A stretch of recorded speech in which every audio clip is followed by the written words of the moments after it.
educate yourself on what being a wife is. Yeah. Because that's what I didn't do. I was so fixated on the wedding day that afterwards I was like, oh, hold on a minute. It's okay to be broken, but it's not okay to stay broken, right?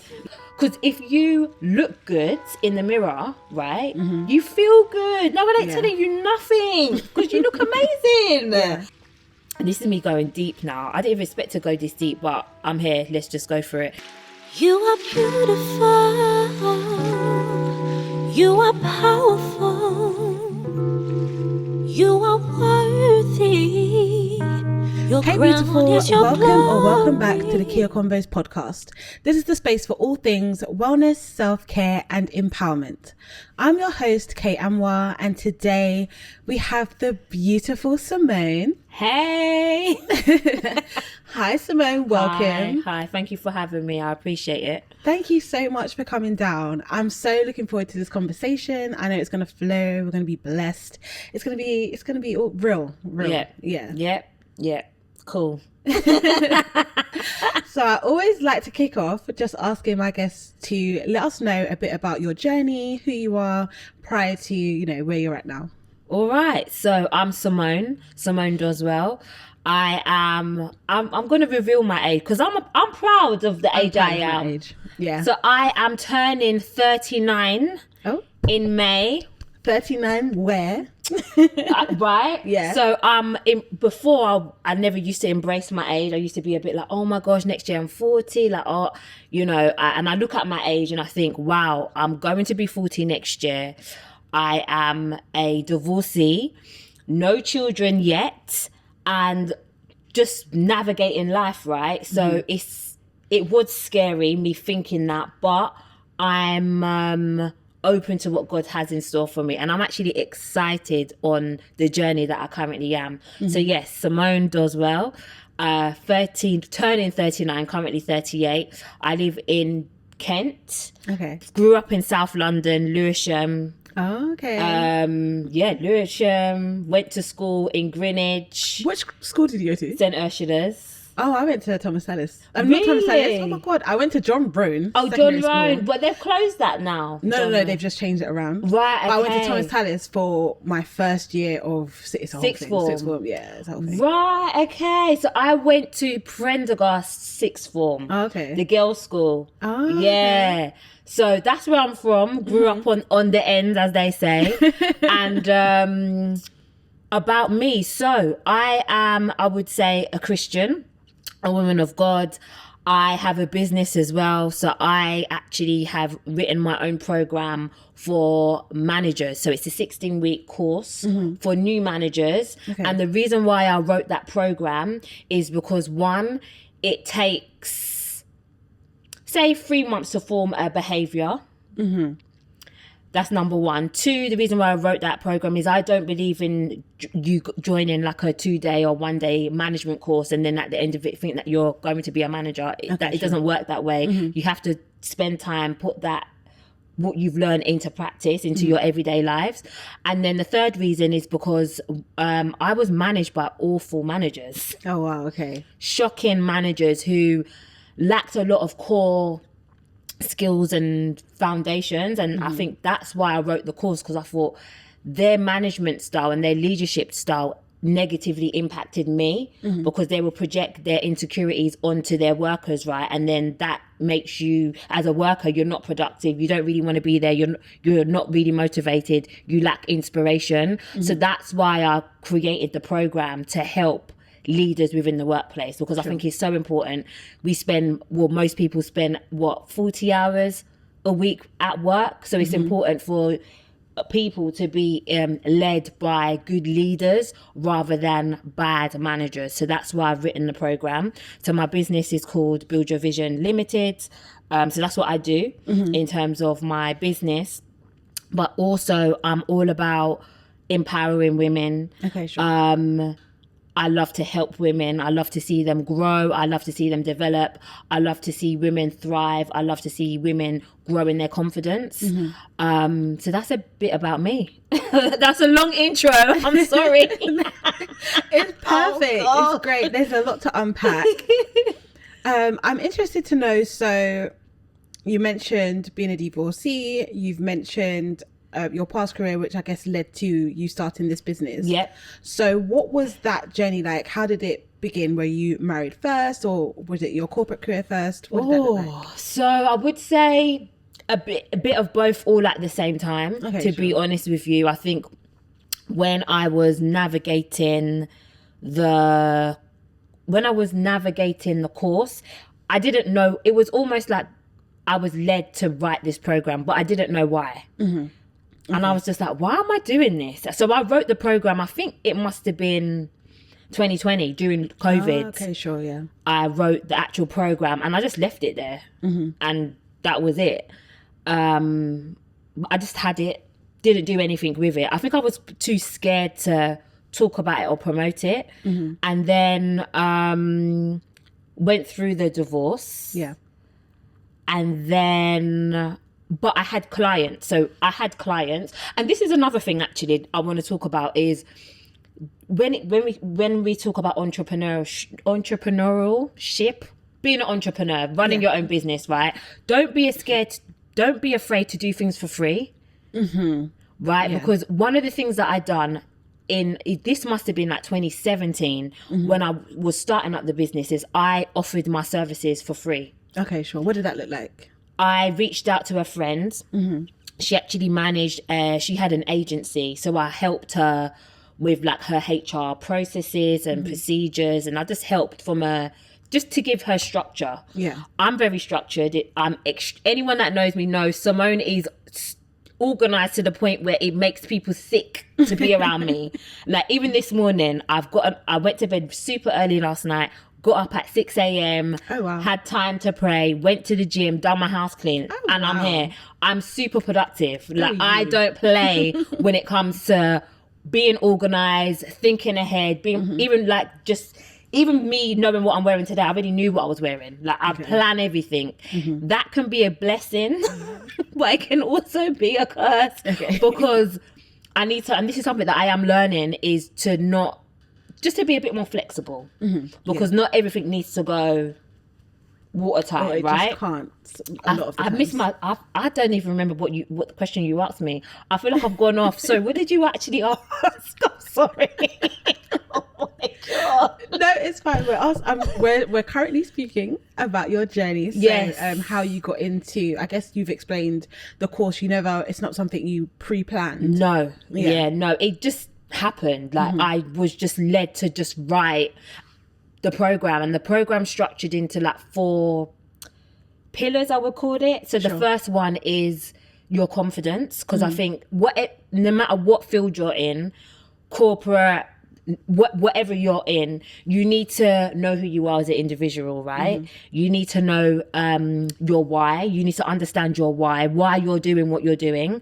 You need to know who you are as an individual. And I'm not talking about you as a mum, as a, whatever, as a business owner. That's what you do. That doesn't make you who you are. There's a big difference. And I think a lot of people define that. So when people say, oh, who are you? It's like they say, oh, I'm a mum, I'm a this and a that. No, that's the roles that you play. Yes. Yeah. Who are you? What does your core look like? What does your soul look like? So that's one of the things that we unpack in the course, because I think that's so important for us to be led by good leaders who know who they are, they're confident in who they are. Then we move on to like management techniques. So things like being able to give constructive feedback. A lot of managers, they are scared to correct their team, right? Because they're scared of how that worker will perceive it or receive the feedback. And it's like, no, you give feedback from a place of love, right? Because the aim of it is to make that employee be better at their job. Yeah, sure. And that's, you can flex that in any example, right? In your everyday life. If you need to correct your husband, if you need to correct your children, you're doing it not to be malicious, you're doing it to correct them, to make them be better. Yeah. It's the same concept, right? So we dive into that. We then dive into leadership styles and abilities, and then we close off with goal setting as well. Sure. So that's the program. What were you doing before you started the program? So this is crazy. So I'm actually a qualified teacher. Oh, okay. Yep. and I disliked it. Okay. I worked in a primary school. I said, nah, it's not for me. Worked in a secondary school. I would have been in prison because those girls were trying me. I said, nah, this is not for me. Then I moved to a pupil referral unit. Yeah. After that, I said, yeah, I'm done. That is not my thing. And then I always had a retail job though. Okay. So I was always in retail, and then I just moved up. I've worked for big brands, so Victoria's Secrets. Okay, sure. I was there. I worked in operations there. I worked for Samsung. I was their GM, general manager there. Where else have I worked? Cav Kiston. I don't know if you know the brand Cav Kiston. Yeah. I've worked for a dealership. So I've worked for Mitsubishi, and I opened up their first store within a shopping centre. Adidas as well, so operations manager there. So I've had corporate roles with big brands, so I've learned a lot and I've seen a lot and I've been around a lot, while still navigating at the time when I was married. So yeah. What did so you were doing a lot of jobs and working in corporate and things like that, so while you was building your career, what did your personal life like during that time? Being honest, I was broken. Okay. I didn't really know who I was as a woman. I was overweight. So at my biggest, I was probably a size 22, 24. Oh, okay. When was that? This must have been, jeez. How many years ago was that? I would want to say, what were we, 2025 now? 2015. I would say 2010. Okay, sure. 2011. Yeah. Those times. Yeah, I was overweight. Was there anything that led to that point? Absolutely. So I think, and this is me going deep now. I didn't expect to go this deep, but I'm here. Let's just go for it. So I was exposed to a lot of, I would say, issues in the home. Okay. Is that growing up? Growing up. Okay. And instead of dealing with that, I turned to food. Okay, sure. As that comfort. And I can look back on that now and say, yes, that's what was going on with me. But at the time, I had no idea that I was substituting my emotions to food. So that's what led to me putting on a lot of weight. That led to my low confidence, low self-esteem. And I think because I had gone to uni, and the reason why I went to uni is because all of my other friends went to uni. They all went. So I was like, oh, they're going, I might as well go too. Yeah. But I didn't actually know what I wanted to do, or I had no idea. So I just done the course because all of my friends done it. What did you study? Teaching. Oh, okay. And then that led you on to, okay. Yeah, teaching. That's what led on to the jobs I had in the schools. I hated it, but I still had the weekend job on a Saturday because I liked the discount. I used to work in Topshop. I worked in Hobbs. I used to get 50% off discount, 70% off. So I was here for the clothes. So that's the only reason why I kept it, right? Not knowing that would have birthed me doing my business now. Sure. So what I would say is don't despise humble beginnings. Yeah, because definitely. you just don't know where that's going to take you in the future. Yeah. So yeah. So what led to the turning point with your weight and your confidence? Being honest, I think it was probably me going through, the weight, I started to lose weight just naturally, me being more conscious about, right, I need to go to the gym. But that was mainly because I wanted to, when you go on holiday, you just want to look nice in your holiday clothes, right? Yeah. Not necessarily me changing it as from a lifestyle standpoint.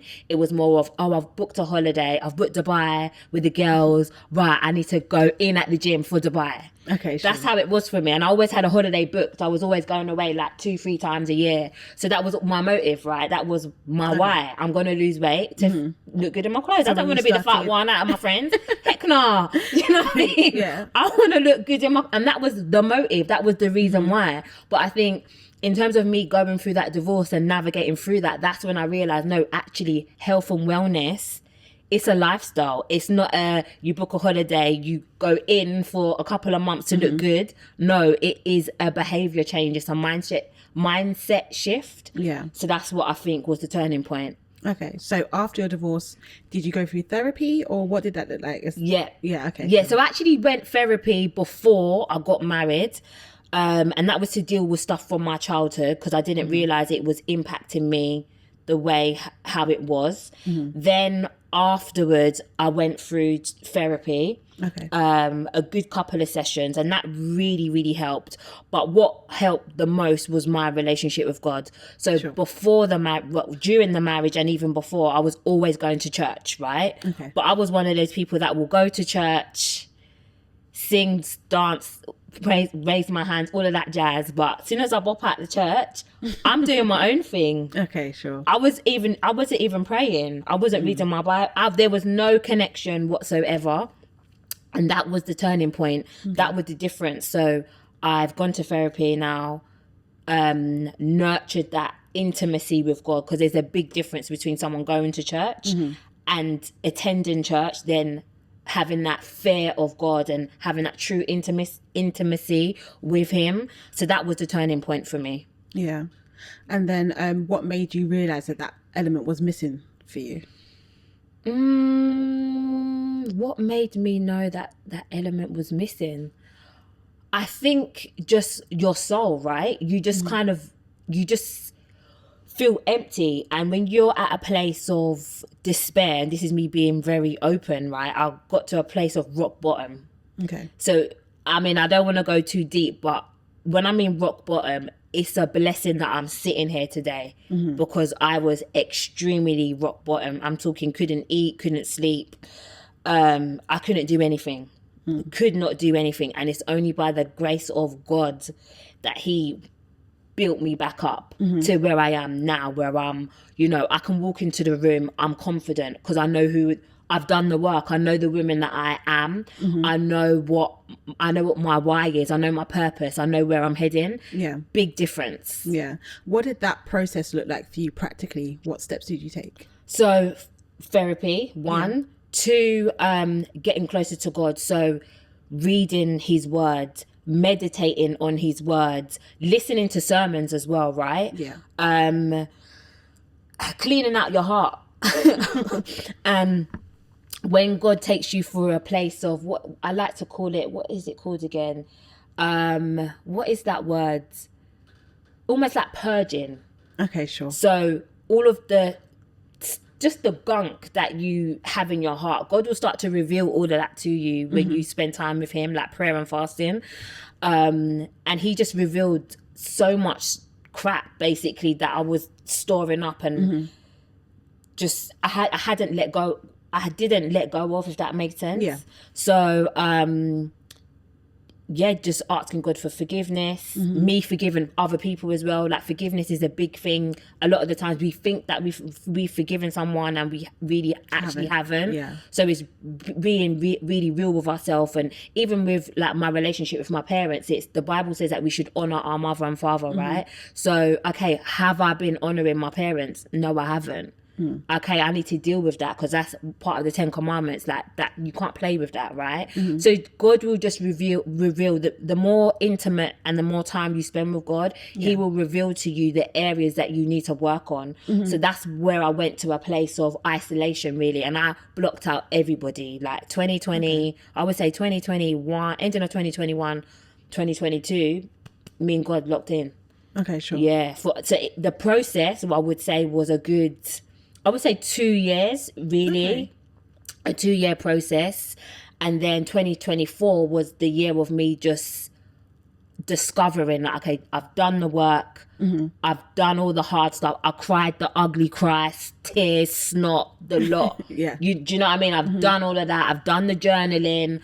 I've done the feeling sorry for myself, the pity. But I've come out of all of that. And then 2024 was the year of like, okay, Lord, I'm ready now. Let's go. What do you want me to do? You know? So last year was probably one of my best years I've had, actually, because I just explored. I was like, right, let's find out first of all, one, there's life after divorce. Yes, God hates divorce, absolutely, but he doesn't hate the divorcee. Okay, sure. You see, so there's God still loves me. That just because that happened doesn't mean that that's the end. It's right, okay, that's what's happened, that's part of my story, and in due time I will share more about that in a lot more detail. But for now, it's like, right, okay, Lord, what do you want me to do? Where am I at? And I had the best year last year, man. I traveled. I discovered a hobby that I never thought I'd ever like. I love hiking. Oh, wow, okay. Exactly, right. When I tell people that hiking, they're like, you, Simone? I'm like, yes, I love it. So hiking, I love. Traveling, I traveled with my family. I traveled on a solo trip. I loved it, man. Best year. Yeah. Amazing. Best year. Yeah. So throughout your, I'm going to call it your healing journey. Yeah. Were there, I know we're not going to go into the marriage, but what lessons did you learn about that situation? I think number one is, would you say lessons or advice I would give to somebody? Well, I guess it's things that you've taken from that experience that you would advise someone else. Yeah. All right. So one, I would say, know who you are as a woman. Even men, if men are listening to the podcast, know who you are as a man, right? Just know who you are as an individual, right? Do the work. Everyone has stuff. I don't care. Like, you could have been brought up in the best loving home. You got stuff. There's something that, you know what I mean? Yeah. Unpack that and deal with it. Don't shy away from it. Like, just deal with the issues, right? And don't be afraid to ask for help. And I think we live in a society, especially now on social media, everyone's got to be perfect. You've got to have your stuff together. Like, no, like, it's okay to be broken, but it's not okay to stay broken, right? Yes. Yeah. So just do the work. Just do the work. Work on yourself as an individual. Just know who you are. Build on your confidence. I would say no, in terms of marriage, I would probably say don't get married just for the wedding day.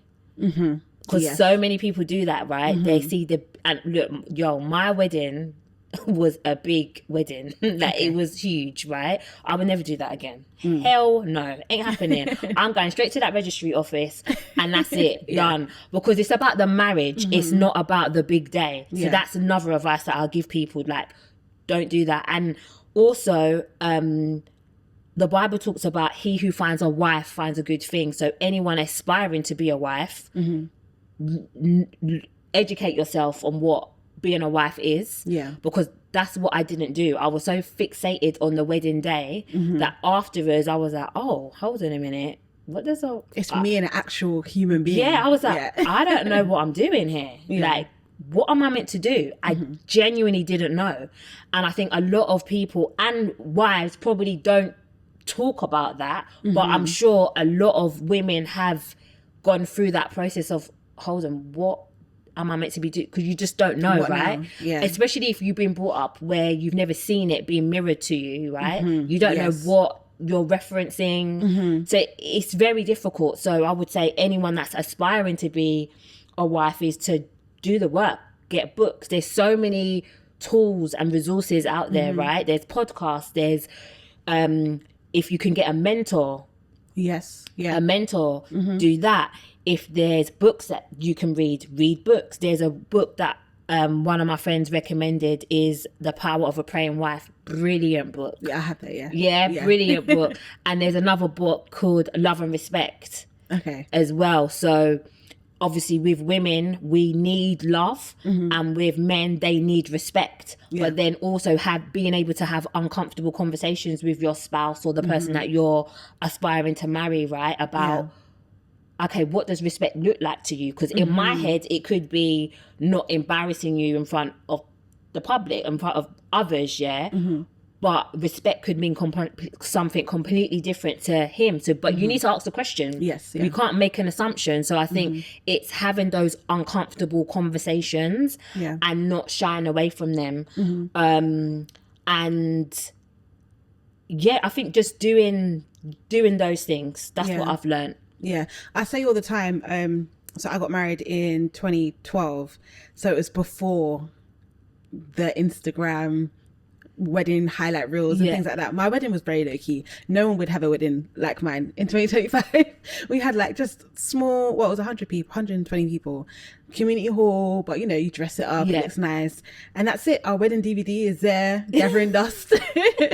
But it's like the pressure now is insane. I just couldn't imagine. I'm just like, I couldn't imagine having to think about all of these details because of how it's going to look to others. This is it. As opposed to me just having my nice day and it's like, okay, cool, let's move on next. People spend money on the wedding day. Grands.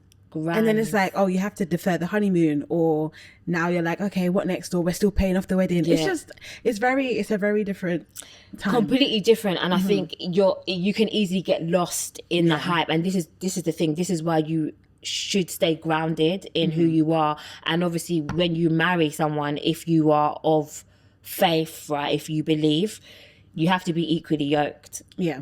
Like, do not marry someone that you're not equally yoked with, because I'm telling you, I mean, the Bible says it. You can't, like, that for me is don't. You can't be dragging someone to prayer. Like, no.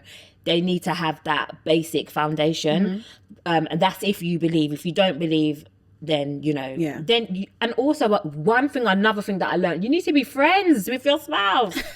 You need to be friends, man. Yeah.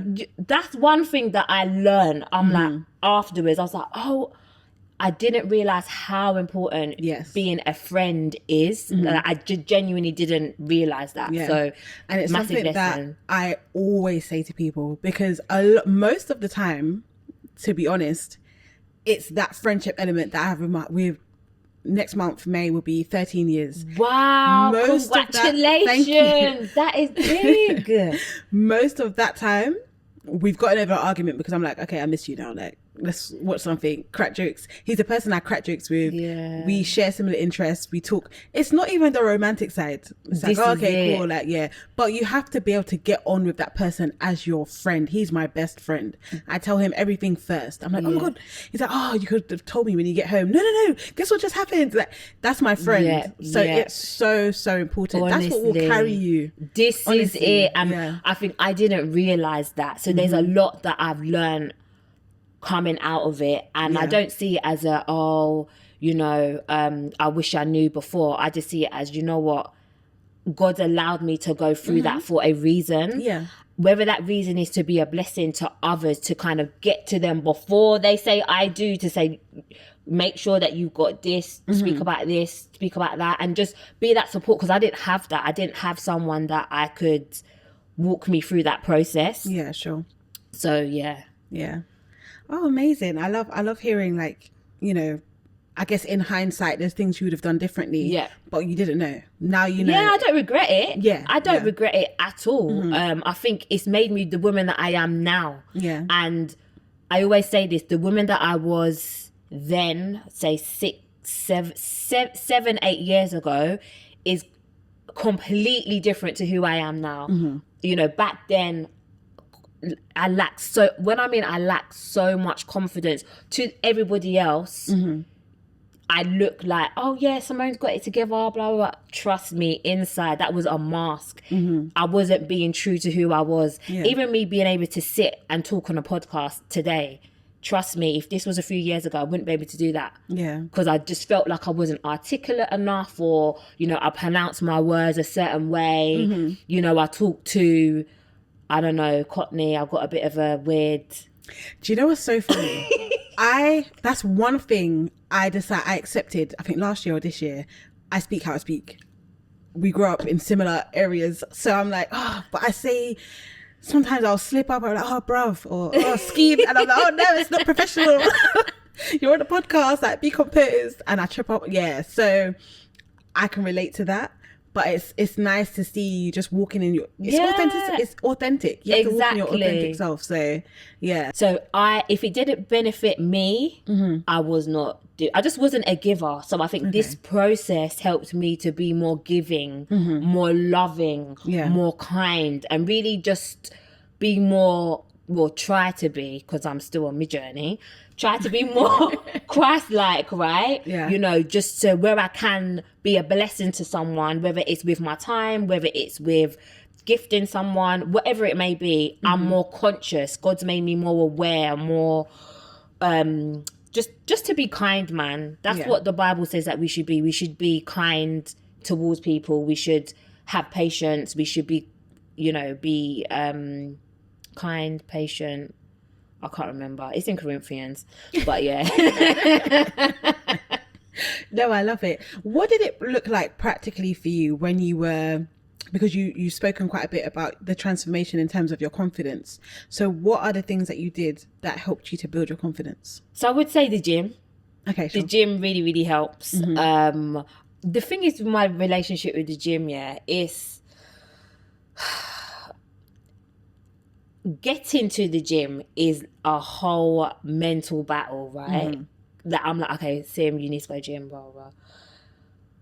That process from my house to the gym is long, but once I'm there, I'm locked in. I really like it. I enjoy it. So the gym really, really helps me. Not only does it help me mentally, the mental side of it is when I feel stressed, I know I need to do a workout. Yeah, sure. Because it just releases, I don't know what.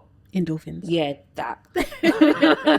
So when I come out, I'm like, yeah, I'm pumped. And I'm an early person as well. Yeah. So I love going gym, like 7 a.m.s, 6s, like that works for me. So that, I would say the gym is a big part.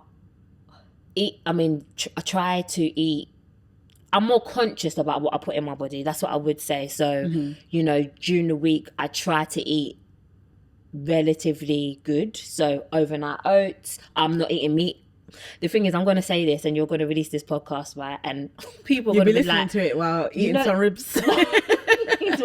I'm always doing something. 1 minute I'm vegan, next minute I'm not vegan, but I'm in a season where I'm not eating meat at the moment. So I haven't eaten meat since the beginning of February. Okay. And it was just like, I just felt like I shouldn't eat meat anymore. So What about fish?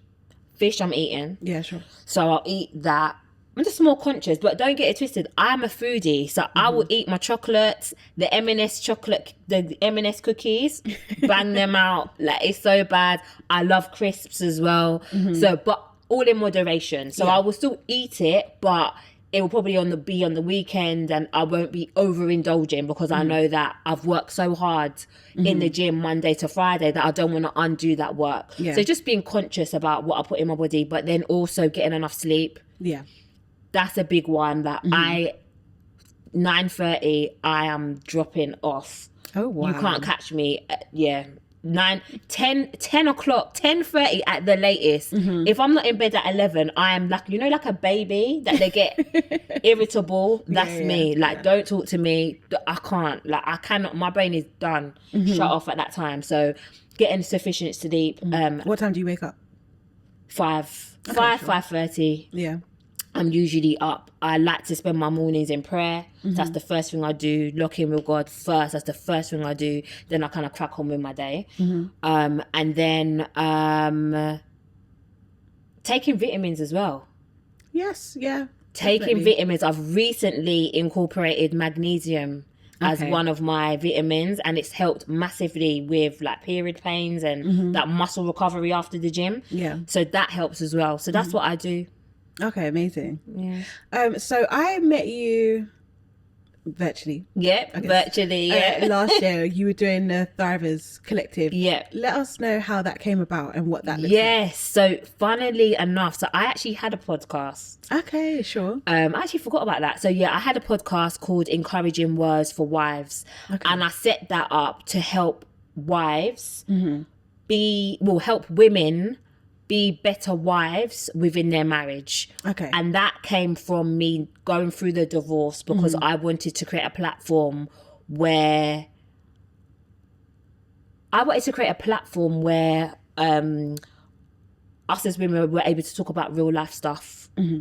The real stuff that go on in marriage, that happens in marriage. Because there's a lot of things that women, we don't talk about. It's like, you hush, keep your mouth shut, especially from the black community, right? We're taught to... And Christian community. Right, don't tell people your business.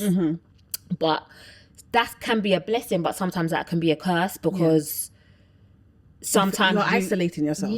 And also, like, you sharing your journey or sharing a situation that happened in your marriage, that someone else could be navigating that same thing, and you're able to counsel them and help them through it. So it's so important to share. So I had that podcast, so I met the two ladies virtually, because they had their own platform, so I invited them as a guest on my podcast virtually, because the podcast was audio, it wasn't visual. Okay, sure. And then we met in, I think it must have been 2023. We met in 2023, and then we just collaborated. Yeah, sure. So that's where we're at the moment with that. Yeah. So with Thrivers Collective, how many events did you do? So we done 2 events. Okay. Yeah, 2 events. It was one in April 2024 and November 2024. Yeah, so 2 events we done. Okay, is that something that you want to do, continue, or maybe evolve it slightly? Yeah, so I think, like I said at the beginning, I'm passionate about women. I'm passionate about helping women, helping them grow in their confidence. I'm particularly passionate about women that are either wives or aspiring wives, because I think it's so important that it's just something, I don't know, it's just something that's in me. I just want to help. So definitely something that I want to evolve, whether it's something that I do independently or we continue with Thrivers Collective. I'm still unsure, but definitely 100% something that I want to do. Yeah, for sure. Oh, perfect. Thank you for sharing. So what are you doing now? Is it just the course that you're doing full time? So, so I work with my 9 to 5, and then I do my course as well. Alongside that, it is difficult. It is long hours. I'm not going to lie to you, but I give God thanks, because he's given me the flexibility with my 9 to 5 in order for me to serve my clients. So that's what I do. In terms of podcast stuff and Thrivers Collective, we'll see what God has in store. I'm open. I'm literally like, I'm God's vessel. Lord, use me. So wherever it is, whether it's I bring back my podcast again, I'm not too sure. Whether we continue to do events, because it was great events as well. I'm not going to lie. It was a great time. Yeah. And thank you as well. I still use your... Oh, the shea butter. Yeah, I still use them. We got amazing compliments as well from others, and a few of the girls actually bought from you from the event as well. Yeah, so thank you. So yeah. Changing gears slightly. Yep. What does self-care mean to you? What does self-care mean to me? Self-care means to me being one within yourself. Self-care means to me pouring back into yourself, because as women we tend to wear so many different hats, and we can't serve husbands, children. If you're a manager at work, if you're running a business, your team, you can't pour into other people if your cup is empty. So my self-care personally looks like me, one, being centered and grounded in Christ, so that I'm on the straight and narrow with my faith. And that's a continuous journey. It's not a one size fits all. Like your journey with God is your own intimate personal journey, you know. So that's number 1 for me. Number 2 is self-care is just exploring what you like to do, and taking that time out to do that, because I think sometimes we get so wrapped up into like the rat race, everyday life, doing this, doing that routine, that it's like, okay, when was the last time you took time out to do something for yourself? Recently, so on Thursday just gone, me and my friend, I took her to a sip and paint. And I was calling her Picasso at the end of it, right? Because she was so into it. And she was like, no, Simone, I really needed that. I needed that outlet. And how many times as women do we don't especially when you've got children, right? You've got after school club, you've got this, you've got that. You're constantly doing stuff for your children, but when do you take time out for yourself? You know, so it's so important to, whether it's a hobby, whether it is the gym, yoga, Pilates, whatever your thing is, I would say explore, find out what you enjoy doing, what you like doing. That's what self-care is. Eating well, but enjoying food as well. Like, yes, we need to be strict on certain things, but if you want the mac and cheese, hon, eat the mac and cheese. Treat yourself. Do you know what I mean? And also, I love to travel. Okay. That's my thing. I love traveling. I like luxury travel as well, right? I just like to do that. I like to treat myself. So I'm a big advocate of treating yourself, looking good, do your hair, do your nails, put on your makeup. All my girls, anyone that knows me knows, they get annoyed sometimes and they're like, Simone, you're always glam. And I'm like, no, I'm not glam. I just make an effort. I like to make an effort. I like to look good. I like to look in the mirror and be like, yeah, you look good. Yeah. And then I can go about my business. You know, I think it's so important because if you look good in the mirror, right, you feel good. No one ain't telling you nothing because you look amazing. And I think it's so important. Like, don't look run down. No, take that time. Do a face mask.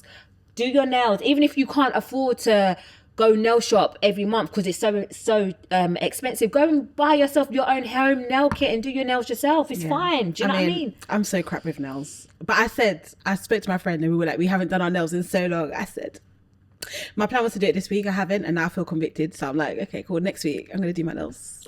But I use one called Sassy Saints, and it's like a dipping powder. So I do them myself now. Even lashes. I've always got lashes on. These are clusters. I do them myself now.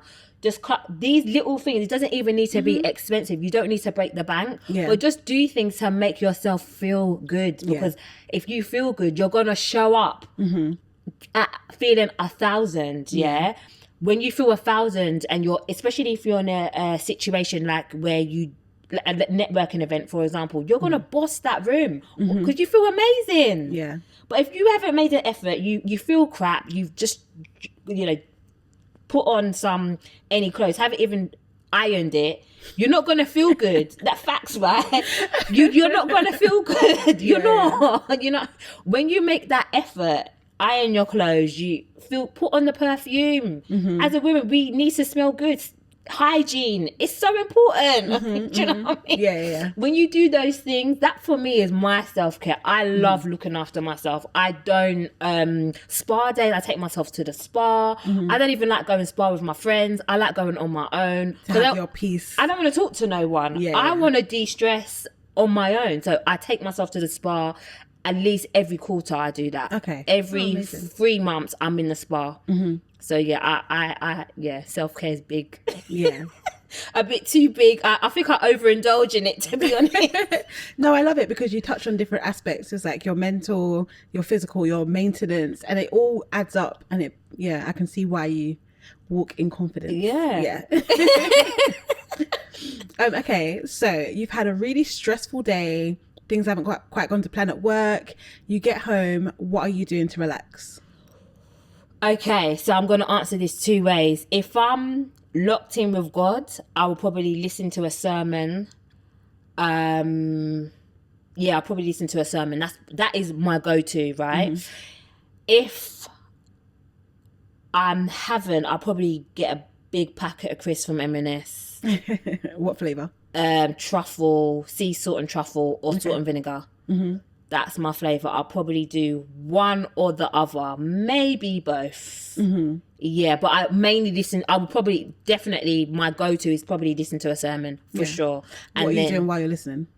Just reflecting. I could be praying about the situation, or I could call someone just to kind of vent. But I'm very careful about that in terms of venting and who I vent to. So more times I would just vent to God. Or if not, I will probably vent to God first and then call someone and kind of vent. But when I'm venting, I say to them, I don't need you to find a solution to me. for me. I just need to get this off my chest. Yeah. And then like I've got a really good friend, 2 friends actually, great with her because I voice note her, so we go back and forth on voice notes. And then another one where I will call him and then he will listen. He gives me great advice. So not even advice, but he's good. He's a good listening ear. Okay, sure. Yeah, he's a good listening ear. So that's my probably 2 go-tos. I'm not the type of person I'm very mindful of not projecting my stuff on other people. Yeah. Because you don't know what that person's had to navigate that day. So for you to be like, oh, this, it's like, well, hang on a minute. What have they gone through that day? So I'm very mindful about who I do that to. I don't tend to do it often. More times it is just me going straight to God. Yeah. Oh, amazing. Whether that's a cry, an ugly cry, or a vent. I don't understand this. Lord, you see what's going, like, you see this? It's unfair. And And then I'm like, okay, it is what it is. And I probably will have an early night. So I won't be up. I'll tend to have an early night. And then I'm just like, you know what? That was yesterday. Yeah. Today's a brand new day. Let's go. I don't like to stay in my funk. Yeah. I don't like that. I don't like that feeling. Oh, perfect. Thank you so much for sharing. It's been such a good conversation. Thanks for having me. You're very welcome. Before we wrap up, I like my guests to just share something, your mantra for life, just something you like to go by with the audience as your key takeaway. So my key takeaway is for any woman to just build your relationship with God. Build your relationship with Christ because he has a plan for you. The Bible talks about he knows the plans he has for you, plans to prosper you and not to harm you, plans to give you a hope and a future. So I would say be patient. Yeah. Even if you have derailed, because we all do, right? It's about getting back on track with God and just walking in the purpose that he has for you, and just don't be scared and just live your truth. Be true to who you are, because God's made us all as individuals. We can't copy and paste from other people. We can only be who we are. So just walk in your truth, know who you are.